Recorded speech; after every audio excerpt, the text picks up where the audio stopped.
আপনি নিজেকে স্থির করতে পারছেন না, বুঝতেও পারছেন না, সমাধানও পাচ্ছেন না। সো আসলে একটা মানুষের মাইন্ডে যতক্ষণ নির্ধারিত কোনো প্ল্যান না থাকে, ততক্ষণ সে স্থির থাকতে পারে না।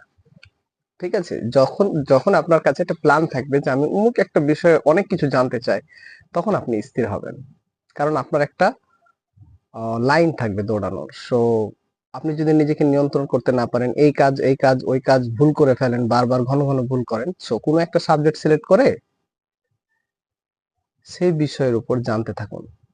দেখবেন আপনি কখন স্থির হয়ে গেছেন। কারণ আপনার মন মানসিকতা ওইদিকে চলে যাবে। মেডিটেশনটা ডাইভার্ট হয়ে যাবে। যখনই আপনি কোনো কিছু সম্পর্কে জানবেন, তখন আপনার ব্রেন আর উত্তেজিত হবে না। সো ধন্যবাদ আমার ভিডিও দেখতে থাকার জন্য।